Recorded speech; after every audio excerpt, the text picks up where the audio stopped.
ating mga viewers ngayon. Regular water change lang po tayo ngayong araw na ito.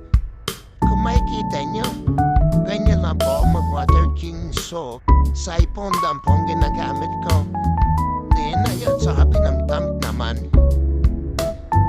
Pagka-water change, so, interval ko po ng pagka-water change is every 3 days nagka-water change na po ako.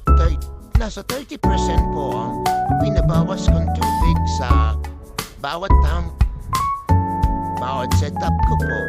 So, mahalaga ang pagka-water change para manatiling malinis ang tank, din ma-avoid natin yung too much ammonia sa tubig at maintain natin yung good health na ating mga isda.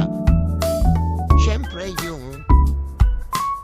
malinis na tubig is napaka-importante para sa ating mga isda. Kahit sabihin natin na hardy ang mga gapi, is kailangan pa rin natin i-maintain yung magandang quality ng tubig.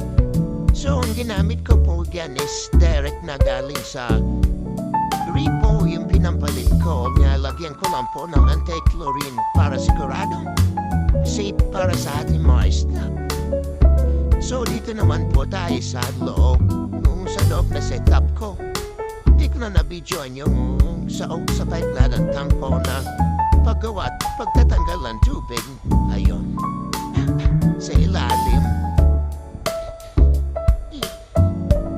So every 3 days po ako nag-water change para hindi po ganun kadumi yung tubig sa aking tank. Ayun, nililinisan mo po yung ilaw niya kasi tubo na siya ng malumot. Tinatanggal ko lang po para malinaw pa rin yung ilaw niya.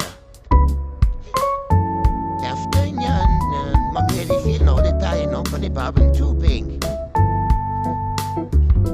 Yan po.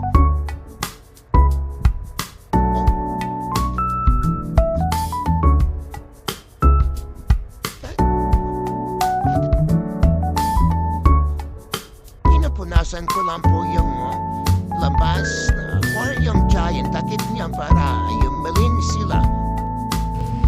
Yan, dito naman po i-separate ko na yung mga male at female 24K full natin kasi ayun, kita na po yung gender nila. So, iwarin na po natin sila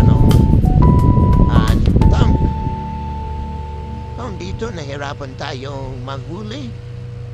Si malilikot masyado ating mga full coat na gapis. So ayun, nahuli na po natin silang lahat. So ayun, separate na natin sila ng lahat. Ayan, please support my channel guys, and please leave like and subscribe, and ayun ko, ma-comment kayo, feel free na maglagay sa comment.